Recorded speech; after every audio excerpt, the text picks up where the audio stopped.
So I hear some of you struggled to get here. Appreciate you digging in, finding a way. Good for you, man. That's what I like to see. What's your disappointment we got here? No, it's not my disappointment. I think it's great. Need coverage of the game. What's going on?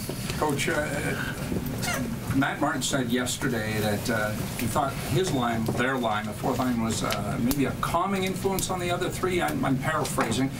What have you liked about how he and Brian Boyle have come together, adversaries their entire careers at least, and now teammates? Well, obviously that's why we acquired Boiler, and Marty gave us a comfort level anyway. But I think that's real important. The guys played in as many playoff games as Boiler has. Even our veteran players haven't played in tons of them, and so just sticking to it and just keep doing what you're doing and not getting caught up in the situation and staying on track. Anytime you get all wound up and you start giving away freebies, especially against a team like Washington, you got to score a lot to get back in the game. So, I think they've been real good for us there. I think Boyle was a huge assist to us down the stretch when I think our group felt the most pressure at the end when we were trying to get in.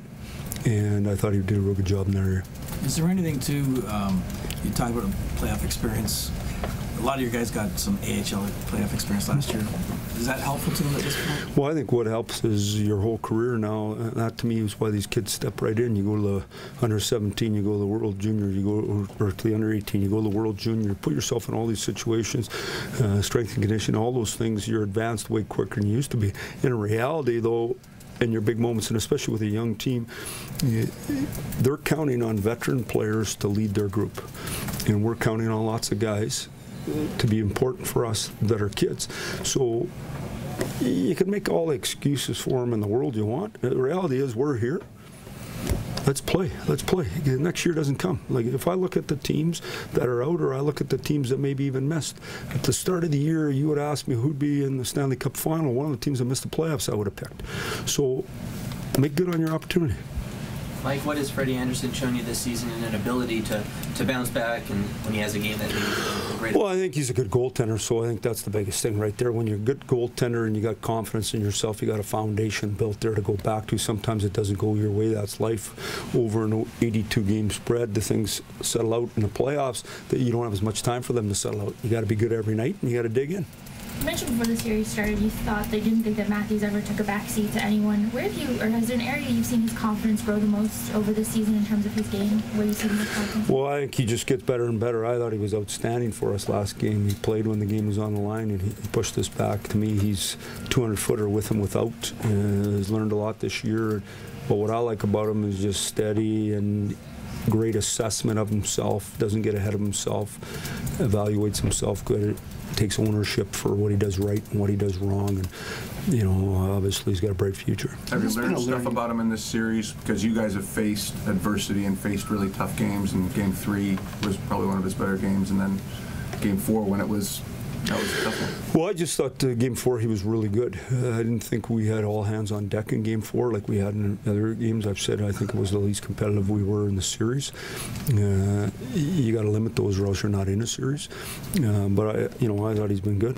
You've coached more kids this year than almost your entire career combined. When you look at rookies and teenagers and the ages of the players you have, what have you learned from them, and how have you had to adapt because of that? Right. So many. Well, I coached 8 years of major junior hockey, and I coached 4 years of college hockey, and my kids are 20, 22, and 24, I think. So you know the group pretty well. Like it's been fun. They're enjoyable guys. They work hard. They're talented. They want to be good. They think they're good.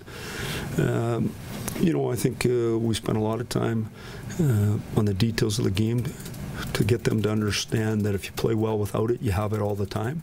And if you don't play well without it in this league, you never get it. In the previous leagues you've been in, you're so talented, you have the puck all the time, you don't have to worry about playing without it. In this league, it never comes to you, and especially at playoff time. So I think that's one of the biggest lessons. Does Cheestov seem a million years ago? Well, it's interesting, too. You think about Cheesy was unbelievable for us. Paulson, him, and Steve Thomas in our run to the finals, our third line did everybody else's third line, so I thought that was real positive for us. But there's a kid, too, that if we would have been set up better to handle kids in Anaheim, he might have had a longer career in North America. So I think the foundation you build around those kids is so important, and that's why we said to him every day, it's important what you do today, but the better man you are, and player you are at 22, that's going to be the measure of the job we've done with you and the job you've done with yourself. Mike, did you spend much time in this time between games showing clips of the last game or some of the things you didn't like, or do you just try to stress them? No, we live in the real world. We live in the truth every single day, all year long. It's no different in the playoffs. So we just tell the truth every day, and so I think it leads to a level of accountability. So sure, we went through it, but we also know what works for us, and we obviously know what doesn't work for us. So let's do what works for us. Is Eric Fair available to you if you wanted to? No. How much of what you were looking at was execution, and how much of it was just intensity and energy? Yeah, perfect. I agree. Does the message change to the team now? It's 2-3 rather than best of 7 now that it's, No, I think I would have told the guys at the start of the series we're going to be in a best 2 or 3. They would have done cartwheels. So here we are. Let's go. Teams are going home now. You can see. So pretty soon there's only 8. If you want to be one of them, you dig in. Best time of your life, dig in.